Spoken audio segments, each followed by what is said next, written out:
empezar preguntándonos por qué vamos a hablar de violencia digital hacia periodistas mujeres. ¿Qué quiere decir? ¿Que no hay violencia digital hacia periodistas varones? ¿O cuando hablamos de violencia digital de género?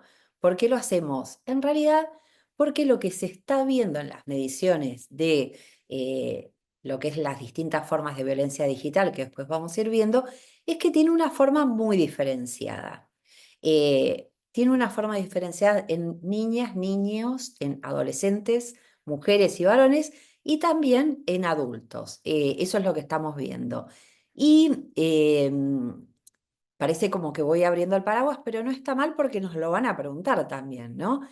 Por ejemplo, un libro del que se habló muchísimo el año pasado, que se llama La generación ansiosa, habla de los estudios y las mediciones. Hoy todo el mundo está hablando de la serie adolescencia, pero este libro había anticipado que a los varones las redes sociales, cómo nos cambió la vida el uso de las redes sociales, los afecta quizás en cuestiones más de ludopatía, de no saber canalizar la agresividad, las chicas más en cuestiones que tienen que ver con trastornos de conducta alimentaria, con depresión, con angustia, autoexigencia. Bueno, y esto que pasa en la niñez se va reproduciendo en otros, bueno, digamos, en otras edades y con otras características. Bueno, para empezar, la violencia digital, de género digital, es una vulneración de los derechos humanos. O sea, no es solo que me molesta que me insulten, me molesta eh, que publiquen mi dirección, me molesta que hagan comentarios sobre mi físico. eh, ya está, que esto también es importante que lo tengamos en la cabeza, porque no es un tema, muchas veces minimizamos lo que nos pasa y está bueno saber en qué contexto sucede y que de verdad está afectando nuestros derechos. Esto de por qué hacemos algo diferenciado, bueno, ya se sabe que a las mujeres está afectando 27 veces más que a los hombres. eh, y también a las personas integrantes de la comunidad LGBT y a cuerpos o identidades que no cumplen con los estereotipos de género basado en directrices heteronormativas. ¿Esto qué quiere decir? Lo traduzco. Si alguien pone, que además está pasando, como en un programa, como columnista o una inteligencia artificial, con rostro de mujer, cuerpo de mujer, delgado, con características que se consideran, en realidad no son hegemónicas porque nadie tiene esas características en general, bueno, seguramente va a recibir muchos menos insultos que si cualquiera de nosotras está en una columna de televisión y se expresa libremente. Entonces, digamos, lo que no encaja en lo que la norma le gustaría que fuera la norma social, ¿no? Algunos quisieran que seamos nosotras. Bueno, eh, esto también yo cito las fuentes para que ustedes lo puedan buscar y de todas maneras después lo vamos a alcanzar, que estos estudios, algunos de los que me refiero ya estuvieron dirigidos por ONU Mujeres y MESECBI, que es en la OEA el mecanismo que sigue en Latinoamérica la Convención de Belém do Pará, que es la que tiene que ver con la protección y la prevención de violencia contra las mujeres. Bueno, esto que parece una obviedad, pero a veces nos olvidamos, ¿dónde se ejerce este tipo de violencia? En las redes sociales y en las plataformas. Por ejemplo, bueno, no es lo mismo TikTok, que es una plataforma, que las redes sociales que estamos más acostumbrados a usar, como Facebook, Twitter, ahora llamado X y demás. Perdonen quizás si hay periodistas especializadas o especializados en tecnología, algunas cosas les van a parecer quizás obviedades, pero mejor que repasemos todo. Eh, en las apps de citas, juegos en línea, en los foros. Esto también lo de juegos en línea es lo que vemos perfectamente, eh, digamos, no solamente en la serie de adolescencia, sino en muchos libros que hablan sobre el tema, por ejemplo, Los ingenieros del caos y demás.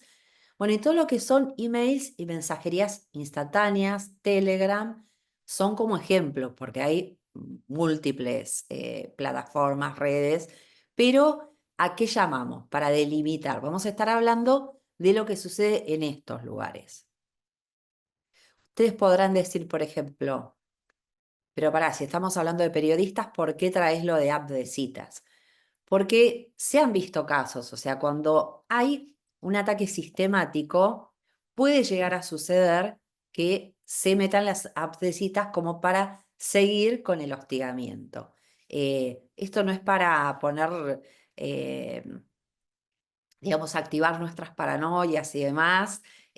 Lo digo amigablemente porque yo me considero que tengo muchas cosas de paranoia, pero me parece que es información que tenemos que tener. ¿Cómo está funcionando esto? Bueno, modalidades, podemos hablar del ciberacoso, que es esto de acosarte por todas las vías posibles en todas las plataformas que se pueda. Esto también sucede. La verdad que yo no conozco casos de periodistas, pero sí de mujeres, sobre todo en las relaciones con exparejas, que el acoso es, se meten por Facebook con distintas identidades, cuando lo bloquean se van a Instagram, cuando lo bloquean.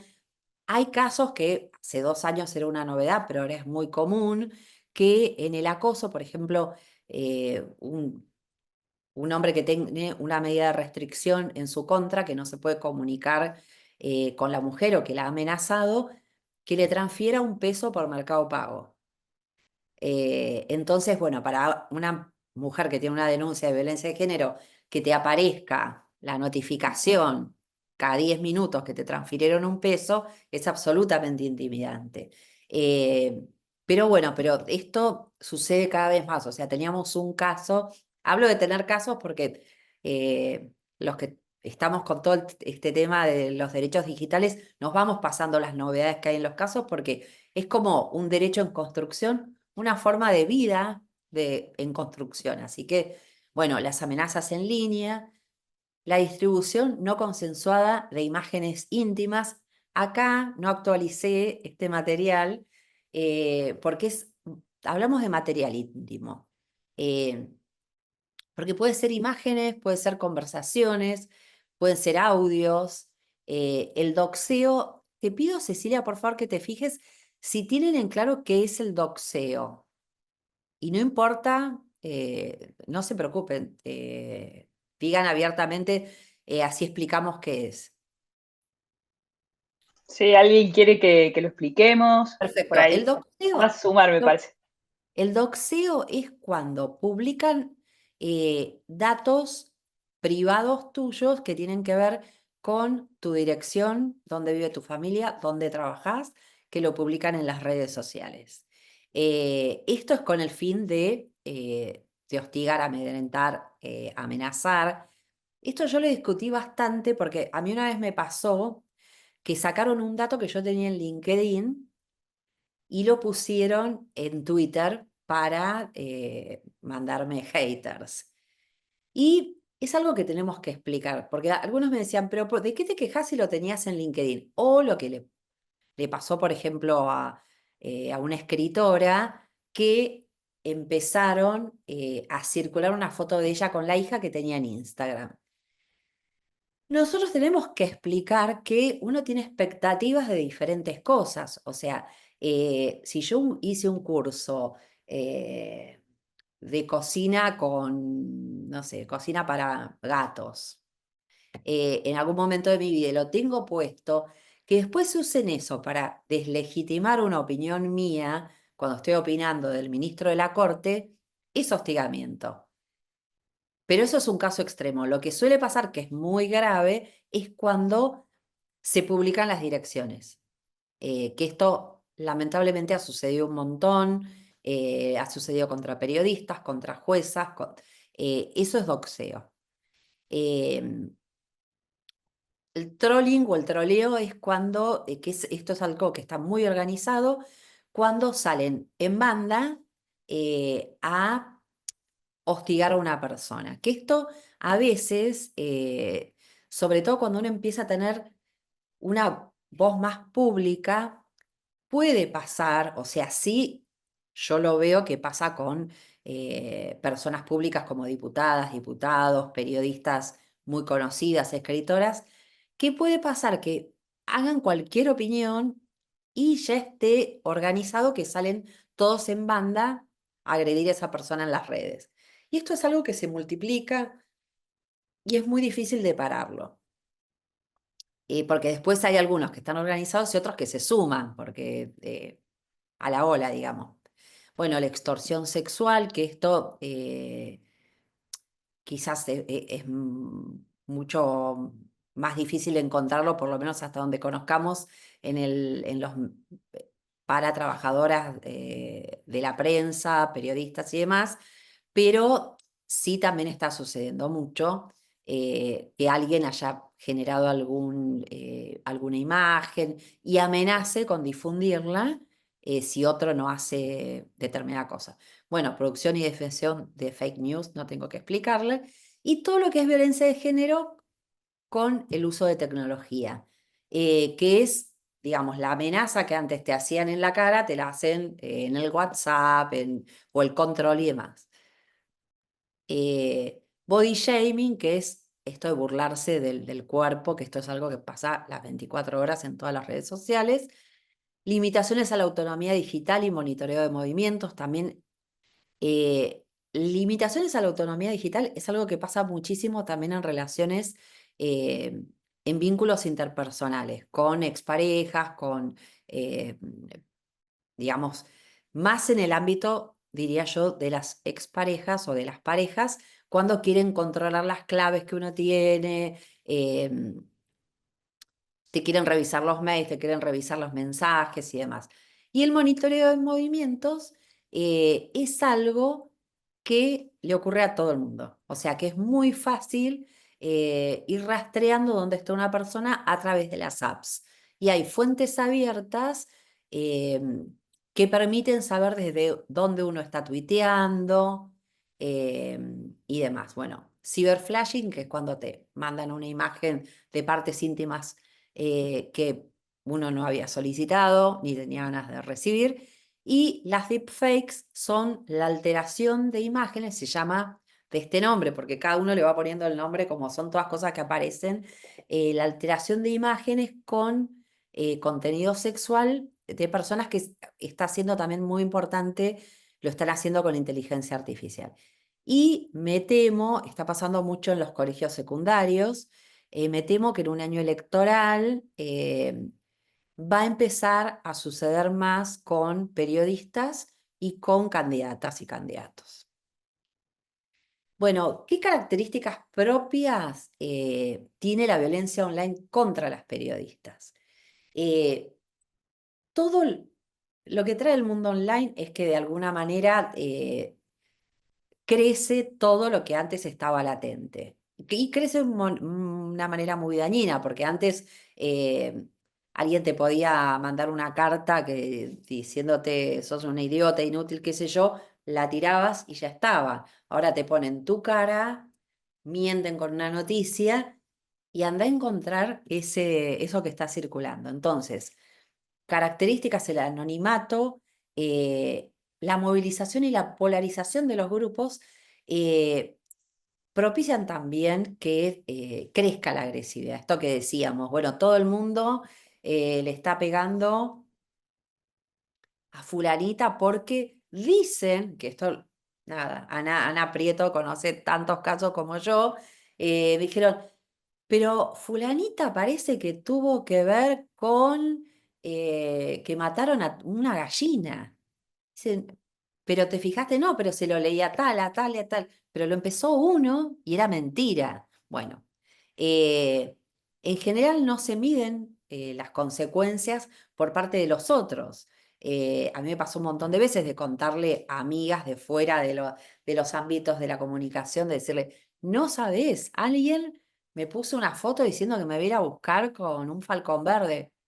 Ah, bueno, pero eso porque vos te metés en las redes. Bueno, eh, y lo que decíamos, la viralización multiplica la capacidad de daño en tiempo y espacio. ¿Cuál es la característica diferencial con las periodistas? Que suele ser en respuesta a publicaciones, intervenciones o posteos en las redes. Puede ser una declaración o algo que escribieron que no les gustó y te vayan a buscar una nota hace un montón de tiempo. Se centra mucho en aspectos sexuales y físicos. Los pongo al mismo nivel, pero son dos niveles diferentes, muy feos los dos, porque cuando digo aspectos sexuales es amenazas de violación y físicos con también empezar a encontrar los defectos que nosotras ni sabíamos que teníamos y como sabemos que todavía para los medios no deja de ser importante estos comentarios, lamentablemente te pegan donde más te duele. Cuando escala pueden hacer comentarios sobre su familia. Acá lo digo sobre todo en las mujeres, o sea, esto también está comprobado que no es tan común que saben que a una mujer la desarman cuando le dicen, sé al colegio que van tus hijos. Bueno, y no se lo hacen a los varones. Y otra cosa que, algo que se estudió muchísimo en los feminismos jurídicos, esta cosa de que hay estereotipo de que la mujer mendaz, mentirosa, exagerada, y eso se está peleando mucho en las justicias, hubo muchos avances, pero nos encontramos que después en los medios de comunicación, donde trabajamos, se vuelven a reproducir estos estereotipos. Che, esta de nuevo dice que la criticaron en las redes. No se dimensiona el daño que se hace. Por eso es muy importante, no solo este taller que organizó FOPEA, sino que las empresas deberían tomar noción del daño que se le ejerce. Y que además es algo, no voy a terminar de decir todo lo que me gustaría, eh, pero en última instancia se está dañando la democracia y el derecho a informar y ser informado. Porque si las mujeres disminuyen su presencia en las redes sociales, en los medios de comunicación, se autocensuran, no tiene que ver con una vivencia particular que nos da pena, que obviamente a mí todos los casos que conozco me destruyen de colegas, amigas que veo que son agredidas, pero hay, digamos, como un valor superior que tiene que ver con una forma democrática de convivir en el mundo y como periodistas, eso, el derecho a la libre expresión y el derecho que tenemos todos como sociedades ser informados. Bueno, algunos datos. El año pasado Amnistía presentó un informe donde decía que el 63,5% de periodistas mujeres y con diversas entidades de género fueron víctimas de algún tipo de violencia digital en los últimos años. Eh, bueno, prácticamente todas fueron objeto de insultos, pero estamos hablando de un 45,9, casi el 50%, que experimentaron acoso sexual o amenazas de violencia sexual. O sea, estamos hablando de mujeres que le están diciendo, te vamos a violar. Por eso digo que las empresas periodísticas tienen que escuchar estas cosas. Y un 44% de amenazas de violencia física. Es un montón. Eh, Esto me gustaría mostrarle a todo el mundo. Eh, ¿Cuáles son las consecuencias de la violencia digital? Es que, primero, ahora vivimos casi en los entornos digitales. Son violencias concretas. Es violencia online y es violencia offline. Gente que han amenazado en las redes sociales se la encuentra por la calle y la insultan. Hay daños psicológicos, vinculares, económicos y sociales, y en los casos más extremos, que no son tan extremos porque ya tenemos lamentablemente varios ejemplos, hay daños físicos, mentales y ha llegado a haber casos de suicidio. Bueno, se me está por acabar el tiempo, pero bueno. Esto es más o menos para agregar lo mismo que es lo que veníamos diciendo, que ya hay declaraciones, o sea, no somos nosotras las hipersensibles, histéricas que decimos me molesta, no. Ya los organismos de protección de derechos humanos reconocen eh, que la discriminación, el acoso y la violencia que se producen en línea y en los entornos digitales son una de las formas contemporáneas de violencia por razones de género. que impiden a las mujeres y a las niñas disfrutar de sus derechos humanos y libertades fundamentales. Los estados son responsables por convenios internacionales que todavía integramos y, digamos, también esto es para tenerlo en cuenta en cada caso particular, como para dar el paraguas, de decir, no soy yo sola, o sea, el Estado, las empresas también tienen obligaciones. Bueno, este dato, vos igual, Cecilia, cuando tenga que terminar, redondeo en 2 minutos, pero les dejo este instrumento que es muy importante, que la Argentina aprobó en noviembre del 2023 la ley Olimpia, que lo que hace básicamente es modificar la ley 26485 de protección integral eh, para prevenir la violencia contra las mujeres, e incorpora lo que es la violencia en entornos digitales. Entonces, lo que hace en la ley que ya está es agregar en todos los tipos de violencia, las nombra, habla de las consecuencias, eh, de los derechos, habla de todo lo que estuvimos enumerando, o sea, incorpora todo esto. Es realmente una muy buena ley, no fue reglamentada todavía, pero la buena noticia es que los juzgados ya lo están tomando.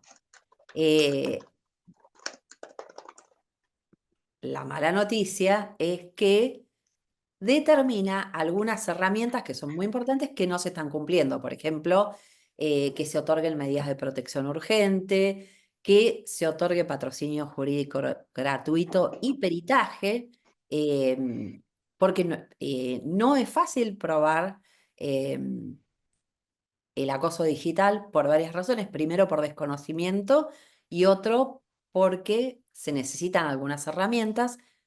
Todos tienden a decir, bloqueemos a tal que insultó a tal. Si todos los bloqueamos, puede llegar a pasar que esta persona borre su posteo, que no nos quede eh,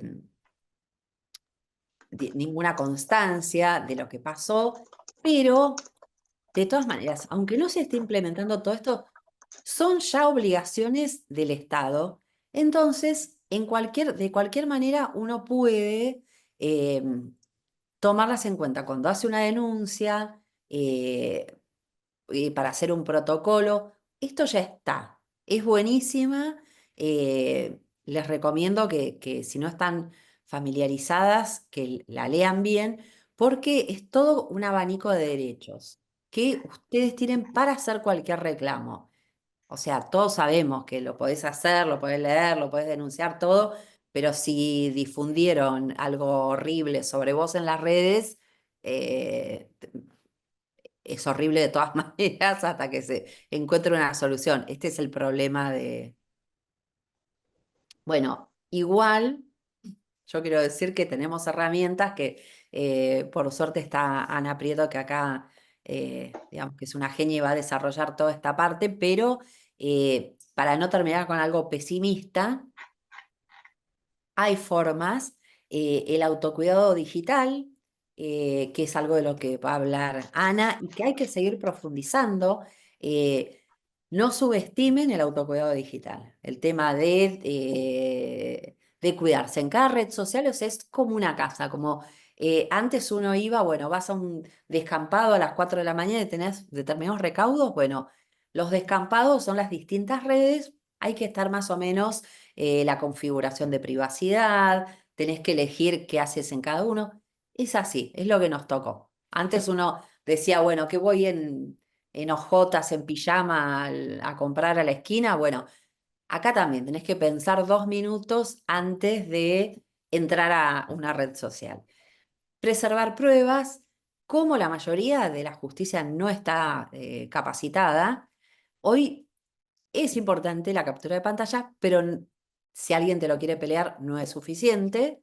Eh, Hay algo que es muy fácil de usar que se llama los códigos hash, que es muy fácil, una aplicación, si pueden anoten, hash my files, que es abierta, gratuita, y que ahí pueden preservar las cuestiones. y yo aliento a que se denuncie. No siempre pasa algo, pero ¿qué pasa? Si no tenemos datos, va a ser muy difícil cambiar las cosas. Y en algunos casos hay respuestas. Hay algunas fiscalías especializadas en ciberdelitos en la Argentina que son muy buenas trabajando y te localizan a la persona que fue. Después vas a tener que discutir con los juzgados que no están capacitados, los abogados querellantes tampoco, o sea, pero sirve. Sirve con el mejor asesoramiento posible y la cooperación entre todas. O sea, si hay que alertar más a las empresas periodísticas para que tengan más recepción con esto, quizás se pueda hacer, eh, digamos, algo conjunto entre periodistas. Lo de FOPEA yo también lo tomo como una cooperación, porque tiene un nombre que una después puede ir y decirla en la radio, mira, estuve en un taller de FOPEA y recomiendan tales cosas. Entonces, como en todos los derechos, es importante la cooperación y además yo hago como un paralelismo con cuando las mujeres empezamos a votar, eh, hablo de que somos sufragistas digitales. ¿Por qué lo digo? Porque hoy en Twitter el 70% son varones y del 30% que quedan de mujeres no reciben tantos ataques las que se acoplan a los que dirigen la violencia contra las mujeres. Entonces, estamos corridas del debate público. Tenemos que volver y tenemos que volver seguras. Así que bueno, todo lo que pueda ser colaboración, cooperación, difusión y acompañamiento sirve un montón. Pero bueno, eso es más o menos el panorama.